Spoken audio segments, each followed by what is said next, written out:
Today on Alley Picked, I'm going to do a review on this expensive printer. Well, I know just what you're gonna say.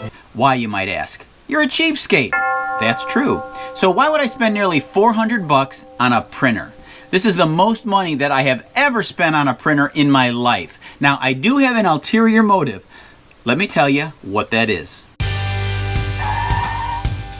So with a YouTube channel called Alley Picked, I'm not usually about spending money, but rather about saving money. And that's exactly the reason that I bought this printer. Let me explain. Printer companies make more money on the ink than they do the printers. You probably already know that. I bought this printer 2 years ago for $170. Since then, I've bought refill ink cartridges twice for a cost of almost $200. I spent more money on just the ink in the last 2 years than I have on the whole printer itself. It's costing me about 15 cents for every color page that I print.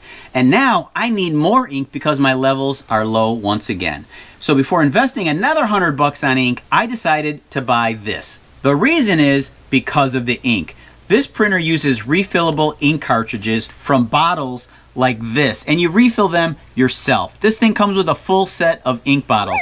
This is blue. It has 70 milliliters of ink. This here, this is my HP cartridge. I bet this thing doesn't even have 2 tablespoons of ink in it. This will print about 700 color pages. This, 7,000. Are you kidding me?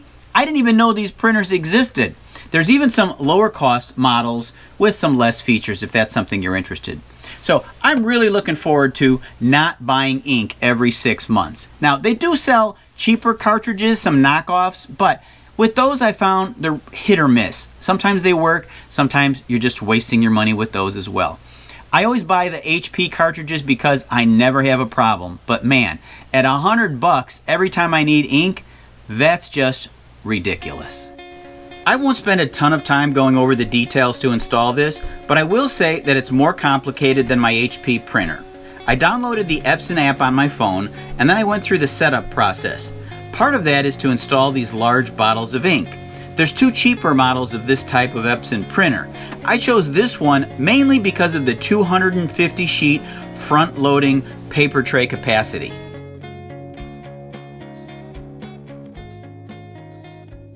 I finally finished installing the printer. It did take quite a bit of time. I had to install the app on my phone, connect this thing to the Wi-Fi, install the ink, go through all the setup processes for each of the devices I want to print to it.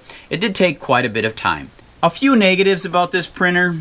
First of all, it doesn't have a touch screen. It does have this panel that flips up, but when you want to go through the menus, you got to keep hitting all these arrow keys, and it just takes a little bit more time than the touch screen that I have on my HP. Number 2, the scanner here, it does not have the ability to scan directly to a USB.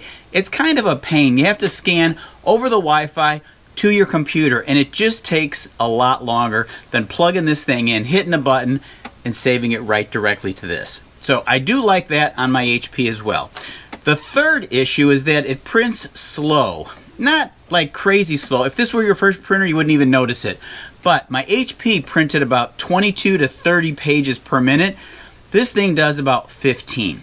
So color printing is even slower. It does probably about 8 pages per minute with the color. So it's not a big deal, but if you want a printer that has all kinds of frills, maybe this isn't the one for you. But if you want a printer that isn't going to rip you off on the ink, then this one is one you should seriously look at. But now, you know the good and the bad. Anyway, I just wanted to let you know about this printer option so you can potentially save a lot of money if you do a lot of printing. Just right. $500. The rest is profit. Thanks for watching Alley Picked and today's quick tip.